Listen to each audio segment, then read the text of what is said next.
Hi, my name's Chef Paul Hayward and today we're making choux pastry and we're going to turn it into profiteroles.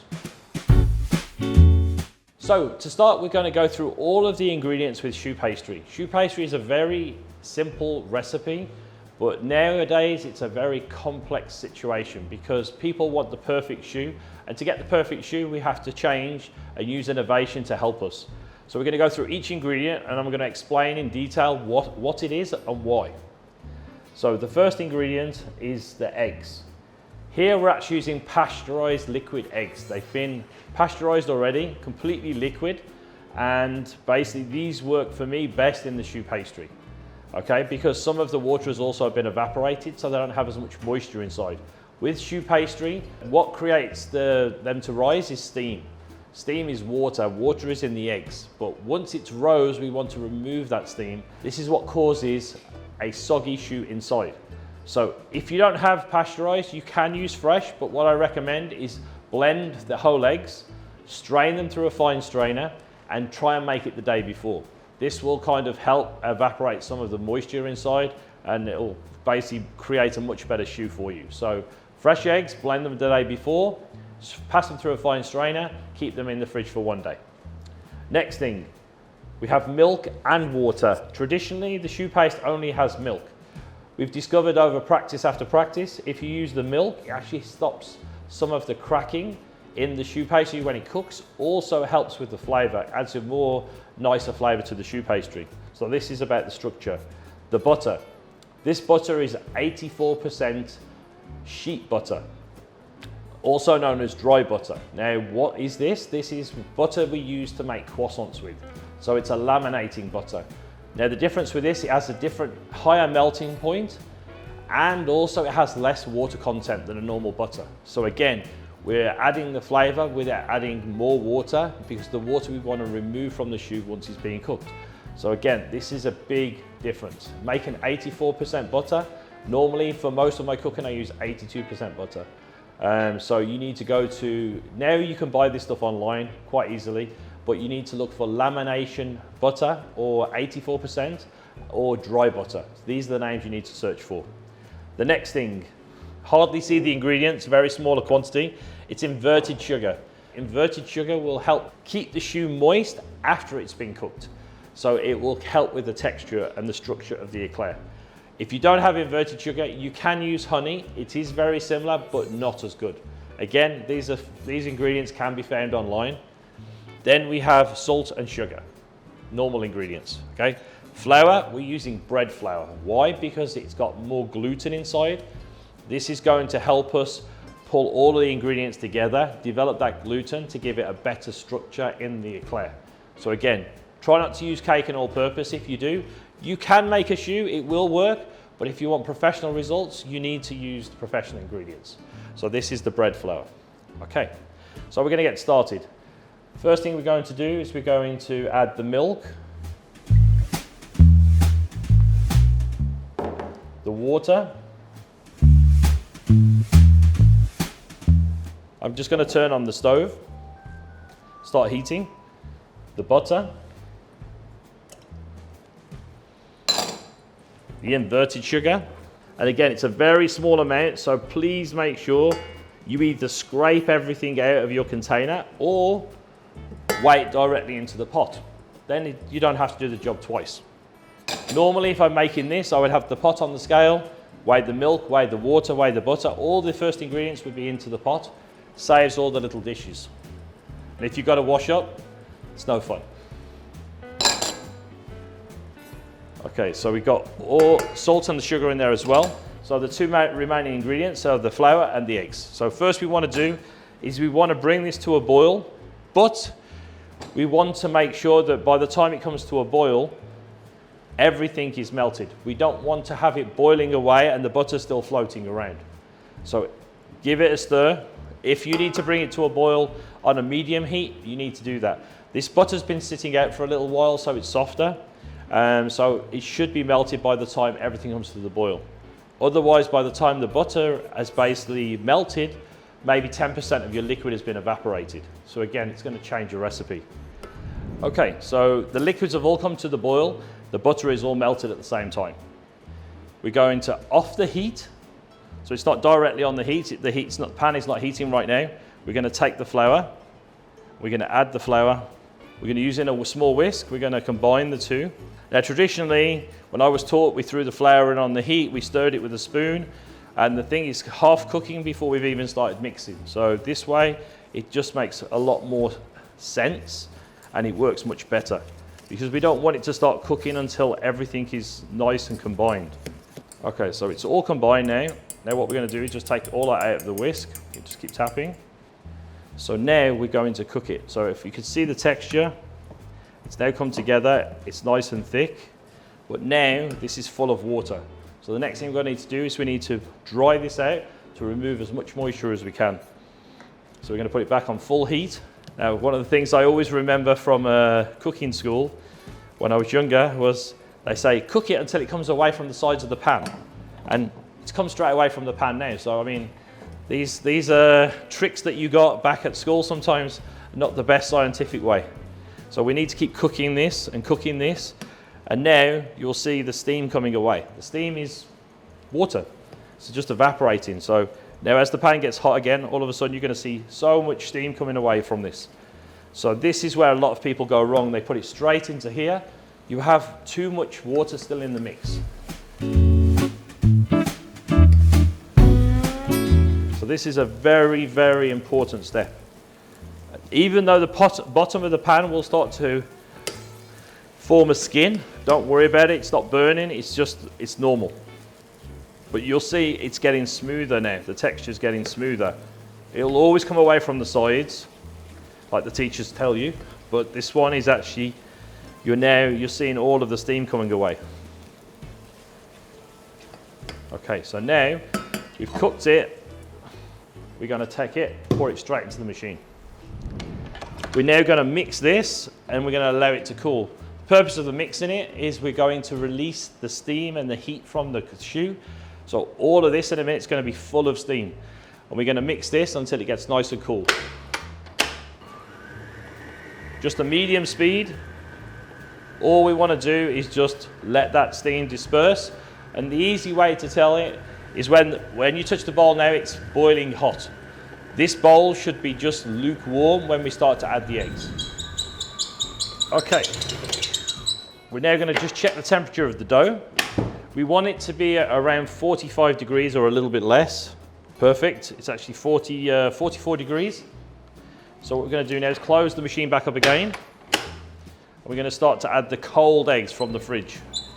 To start with, you can add about half of the eggs. I'm just going to mix on a slow speed.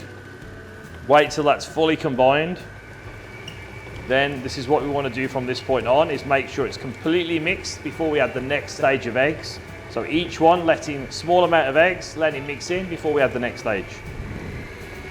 Now we want to make sure it's really well mixed, but we don't want to add too much air. Now the attachment I'm using is a scraper beater, which works really well. It's scraping the sides, not mixing so much.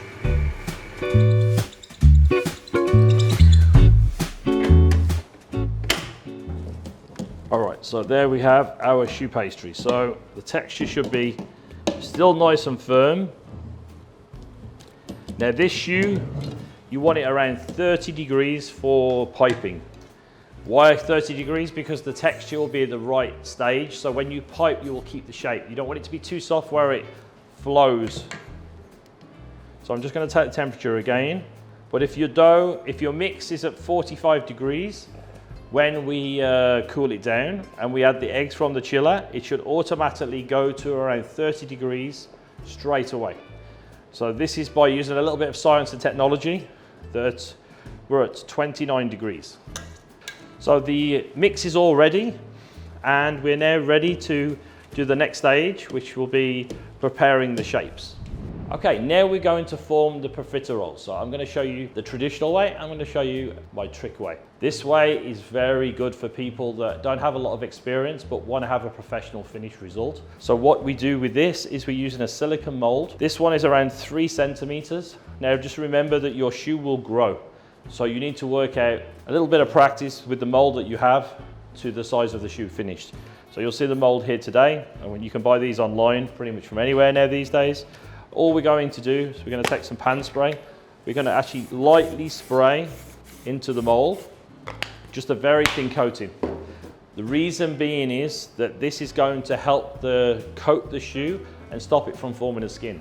When shoe goes into the freezer, it can create a skin. The skin will stop it from rising. It will form like a hard barrier around the outside. So if you're going to freeze your shoe, it's important to make sure you have that oil layer around the outside. So we're just going to spray the inside of there first. Just going to take a small amount of shoe. Great thing about shoe, it's very cost effective. Small amount of shoe goes a very long way. So we put it into a piping bag. I have about 1.5 centimeter tube, but it's not really needed to fill these, but we're going to use it for the piping. And then we just basically going to hold it in the center and fill so it's pretty much flat with the top level. And don't worry if you're not great at piping. What will happen is you'll end up with this thing sticking up like this. I'll show you in a minute. There's an easy way to get rid of this. And then what we're going to do is we're going to take the same pan spray. We're going to actually spray it over the top. This is just basically oil or butter, depending on which one you use. Now it has a coating over the top which will protect the bottom as well.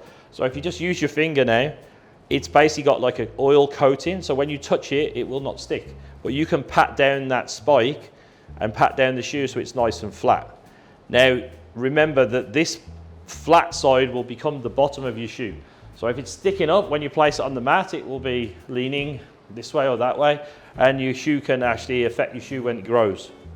I'm sure you have many questions for me at this point, but I'm going to explain as each step goes through about the different things. So we have the shoe, it's all nice and flat, it's like this, we can put it in the freezer. Now, for me, you can freeze this for up to 2 weeks, and once it's frozen, take it out, put it in a Ziploc bag, push all the air out, close it, you can keep it up for 2 weeks.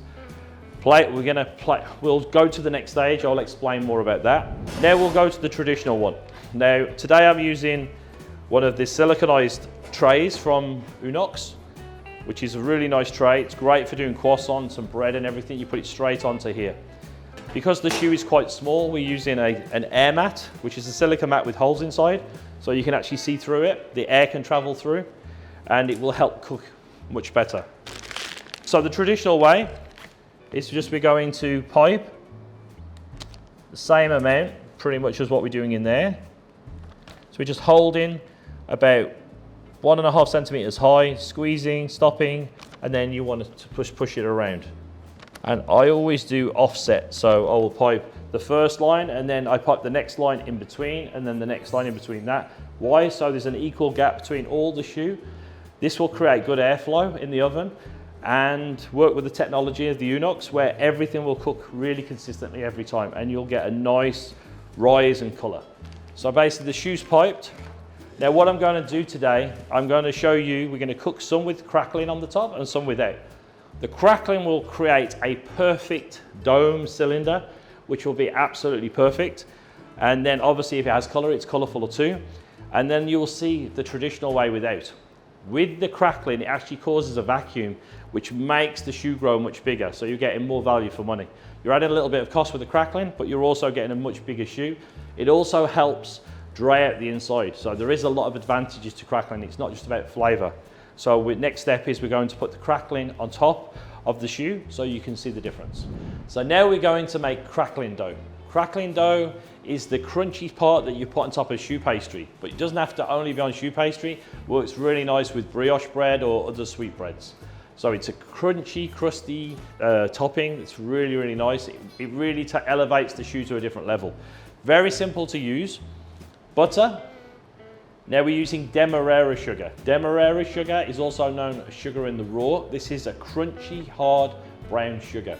This is going to give the crackling the crack. We have bread flour. We have almond flour. Again, if you wish to change the recipe around, you can. You can use other kinds of sugars, which will give you a different texture. You can give different types of nut flour. So you could use a pistachio flour or a pecan flour. So you can play with this as much as possible. Just keep your ratios the same. This is a very sweet recipe, but it's such a thin layer, it really adds a different dimension to the shoe. We're gonna get going. So first of all, the butter should be soft. When I say soft, like mayonnaise, okay? Not melted or liquid, but soft. one of the reasons why I want to show you, I'm going to mix this by hand to show you how easy it is to make, that you don't need to have a machine. We're going to add the sugar, the flour, and the almond flour. Everything in all in one time. Super simple. Always use one hand to hold the bowl, and then we're just going to mix and just keep squeezing together, and it's going to come together really, really quickly. You can see already it's coming. If you use two hands, you just end up with a big mess everywhere. So just use the one hand. You see a dough forming, and all I want to do is to make sure all these ingredients are combined. Doesn't have to be creamed, beaten, mixed, or anything like this. We're just combining the ingredients together. So there we have the dough, nice and soft and pliable. So the next step is we need to roll this out. Now you can roll this out between silicone mats. I prefer plastic sheets. If you're at home, if you've got a large Ziploc bag, it works just as well. So we're just going to make sure, first of all, your surface is very, very flat. If your surface isn't flat, you're not going to be able to roll it out properly, okay? So all we're going to do is put a small amount of the dough in the middle. Now this is going to be rolled out very, very thin, so you don't have to put too much. We can put another plastic sheet, Ziploc. Do not use baking paper. It will crinkle and it doesn't show too well. Now normally whenever I roll dough out, I use rulers to tell me the height of the dough. With this, the sugar is around 1 millimeter size. So as long as I roll down as hard as I can, we'll already be at the size of the Demerera sugar. If you use caster sugar, obviously be careful, it's much, much finer, much smaller. So we're just going to basically pat it down. And then we're going to roll backwards and forwards. Now, just use your hands and roll with a rolling pin. It's always better to go forwards, not this way and that way. This one doesn't have to be a perfect shape, but we don't want it to be, we want to use much usable space as possible. So again, I'm going forwards and backwards, and then I'm turning it. And if I see it's going this way, I can just basically push to the corner. If there's too much dough in the one particular place. But this is something you don't even if I feel there's too much dough here, it's not a problem. Lift the plastic sheet, take it off here, move it over to here. Some people get a little bit panicked over certain things. This is something, it's just a simple thing.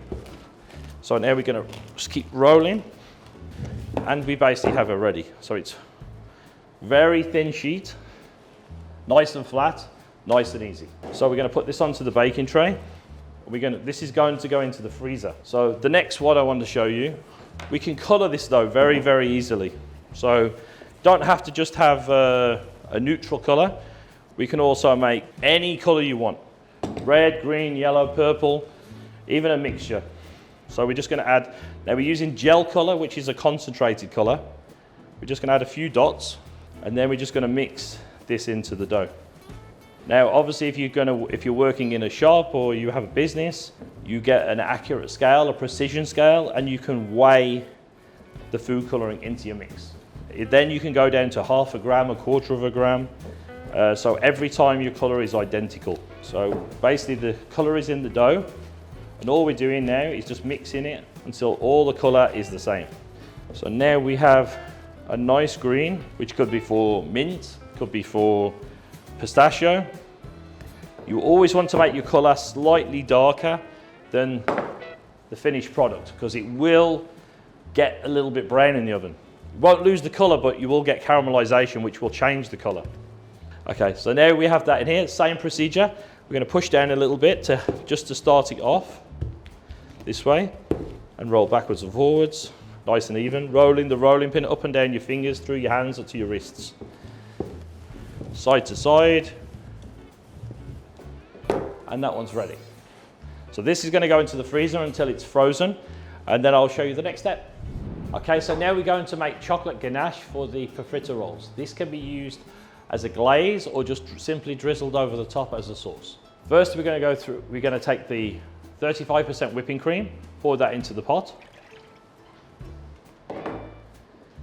The milk, full fat milk. We're going to put that on to boil. Why this is coming to boil we will take the chocolate, this is dark chocolate, and put this into the measuring jug. Now, if you want to make milk chocolate or white chocolate, you'll have to reduce the cream or increase the chocolate, because the cocoa butter content in this, which makes it set hard, is much higher in a dark chocolate than in a milk and a white. In a milk chocolate, you have lots of milk powder, and in a white chocolate, you have lots of sugar. So you need to adjust. The setting agent is this. So you need to put more white chocolate or dark chocolate, probably by 20 to 30%. Now the chocolate's inside the jug, we're going to put the soft butter on top. So this one's just been left outside just to soften. Cream is now coming to the boil, and the cream and the milk. So we're just going to turn this off. Pour this straight over the top.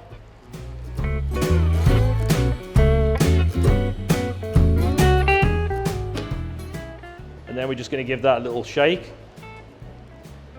Basically just ensuring that cream is covering all the chocolate everywhere. This is going to help the chocolate's already starting to melt and soften. Okay, so now we take the blender, we go into the chocolate.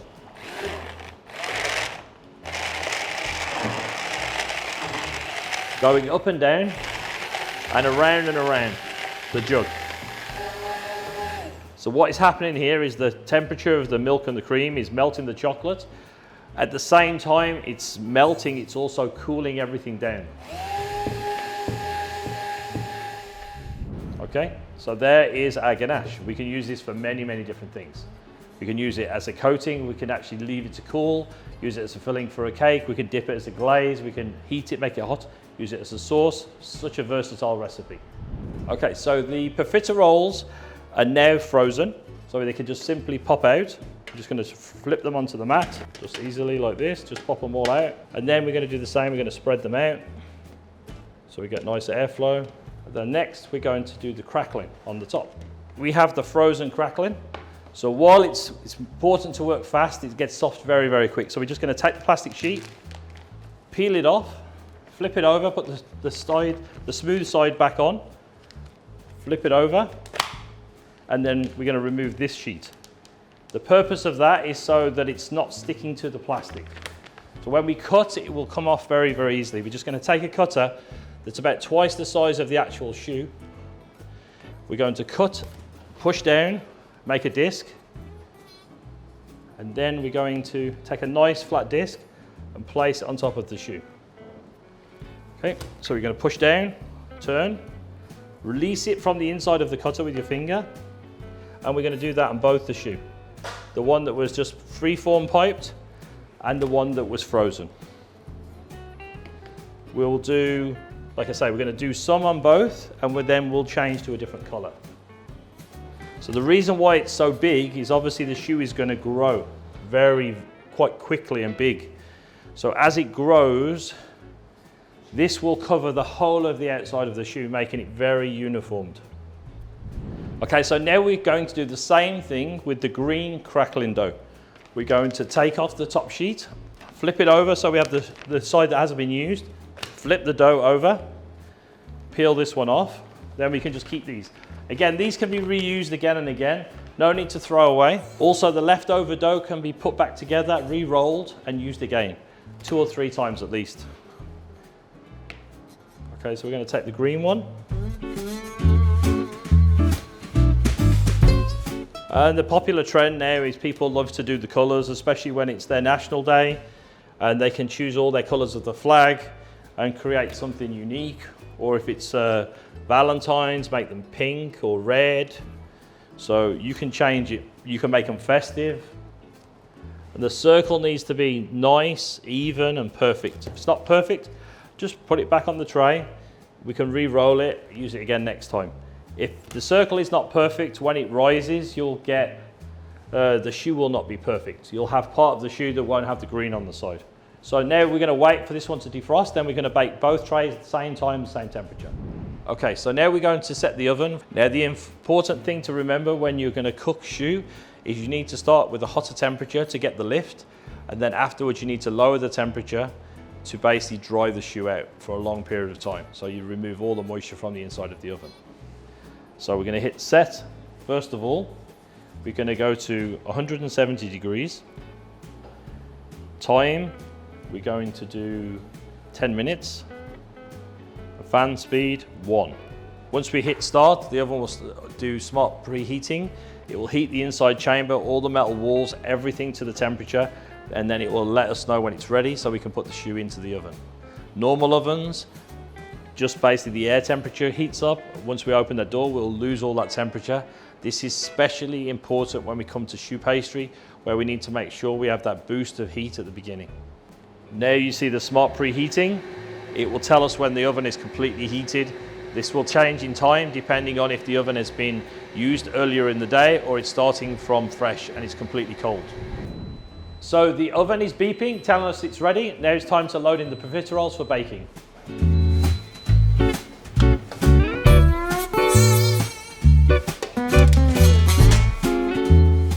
The timer will start automatically, and when the choux is finished, it will turn off and open the door itself.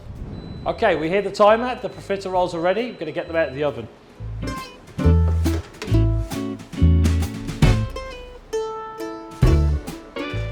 Okay, so the first observation, 2 trays, 2 different methods, both consistent cooking. All the colour is exactly the same, done in 30 minutes only. So we have super light choux. We have the crackling on the top here. We can basically just break off the bottom bit. So you have beautiful choux without crackling. You see the size difference, the growth, it pulls the vacuum. As you can see, uniformity, everything is perfect, all consistent.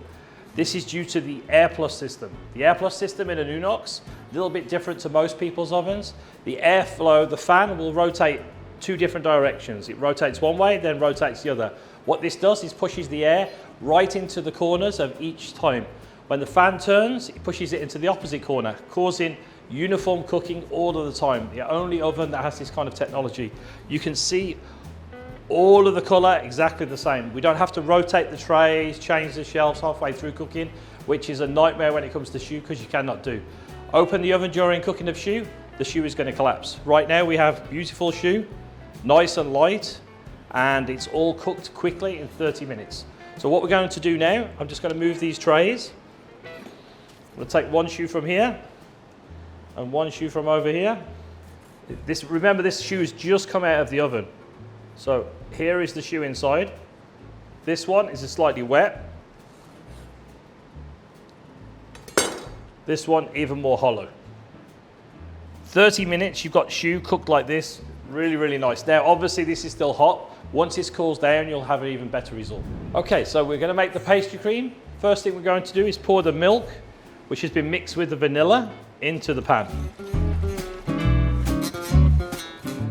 Now, we're using vanilla extract with the seeds inside, but you can use vanilla essence, you could use saffron, you can use cinnamon, anything you want. You can flavour your pastry cream. Okay, so this is now, we're going to put this onto high heat. While this is coming to the heat, we're going to mix the base together. So we're going to take the eggs, the yolks, the sugar, and the corn flour.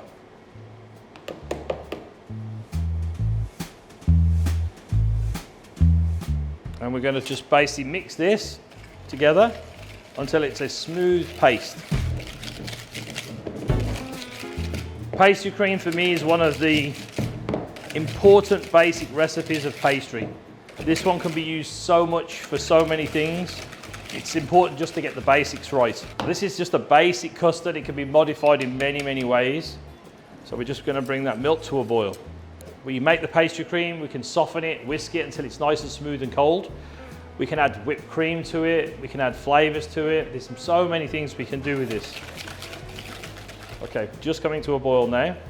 I'm going to take some of the milk and pour it over. We're just basically mixing it all so it's combined. Then we're going to pour this back into the boiling liquid. The stove is still on full, and then we're going to stir. Now, if you don't stir properly, it can catch on the bottom of the pan. and start to burn. So it's important, make sure you go around the outside of the pan with your whisk. Your whisk is not too big. And my trick is, once you feel it start to thicken, remove from the heat and carry on stirring until it's thickened, and then we're going to put it back on the heat to cook. Right now we're on full power. Okay, now it's finished. It's boiled for about 30 seconds. It's finished thickening. We're going to take that off the heat for a second.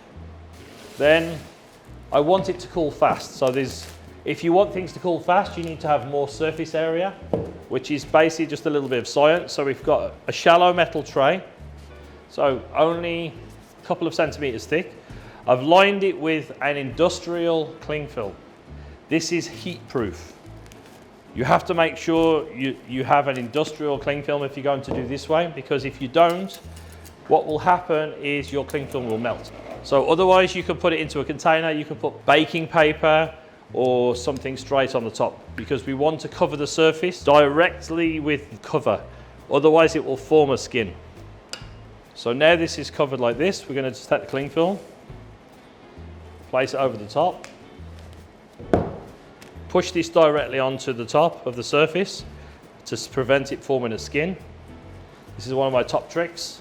And then basically we can put that somewhere room temperature to cool down for a little while, and then we can put this into the fridge or freezer to cool it down rapidly.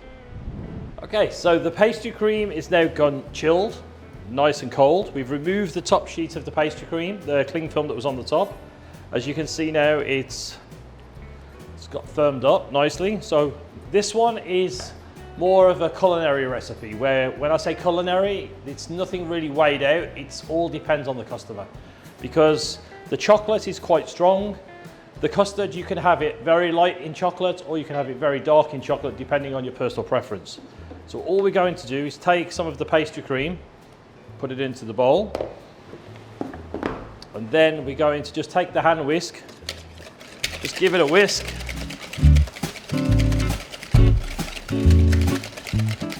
until it's smooth. Very easy. Now the ganache we made earlier, it's just been left out at room temperature, because we're also going to use it for a glaze. We just basically put a spoonful of this to start with, mix,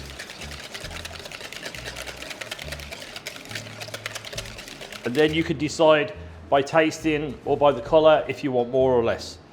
I would like to have it really nice and dark chocolate, so we're going to add a bit more. Now this is ganache, so on its own it will set firm, but it will not set rock solid like chocolate. So if you do just use melted chocolate into this, the flavour, I would suggest adding just a little bit of milk, which will make the pastry cream just that little bit softer, so it's more enjoyable to eat. One of my tips. So now I have the colour that I want. It looks perfect for me. I know that's going to taste great. We're now going to put this in the chiller until we're ready to fill, and then the ganache and everything will firm up together slightly more. All right, now the pastry cream is ready and cooled down. We're going to basically just soften this slightly, ready for filling the profiteroles. So what we're going to do, it's basically we've taken the top layer of cling film off. We can actually just pull the cling film over, lift it up, and then basically just squeeze it out. So it's a quick, easy way to basically chill a product down. Then all we're going to do is just literally, this pastry cream is not heavy pastry cream. If you want it heavier, we can just increase the corn flour by 50%. I want this to be a nice, light, fluffy pastry cream. So just doing it by hand is enough to make it smooth. Already we have a nice texture pastry cream that's not extremely hard. Like I say, you want it harder, we add 50% more corn flour when we're cooking it, and it'll be nice and firm. Also, by using the corn flour, the pastry cream is free stable over the flour. It'll hold much better and retain the moisture when it's defrosted. So there we have the custard, ready to fill in the bag, to fill in the profiteroles. Okay, now we're going to fill the profiteroles. So what I've got is a small pointy tip. If you don't have this, you can just use a small piping tip or a nozzle. We're just going to make a small insert into the base, just so we can fill them. We're going to mix plain with crackling ones, so you have a little bit of a difference. So we're going to make a little pyramid little cone shape where we're going to just pour the chocolate ganache, warm chocolate ganache over the top. Very simple, very, very tasty, and lots of nice textures with the crackling and without the crackling. So it's going to be really tasty. So now we've got all the holes made in these.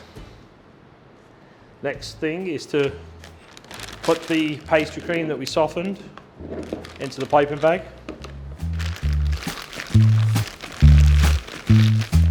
And for me, the easiest way is to hold the bag up like this, bring the shoe to you. Then you're going to fill until it's full, and then we can just place it down. Place it down, upside down, back when you put it onto the tray. And again, you can fill this with any flavour you want. This is all personal preference. Here we're just keeping it clean, simple and classy. Just traditional. Now we're going to build. So we're going to basically put a pile on the bottom, just rotating them so there's plain ones, crunchy ones, all the way around the bottom. So now the best thing of all, the warm chocolate ganache. Just going to drizzle it all over. And this is so simple but so good. It's one of those classic dishes that will be here long after we're gone, and it's just such a nice, simple dish.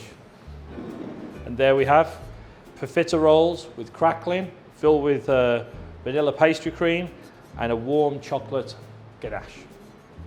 Enjoy.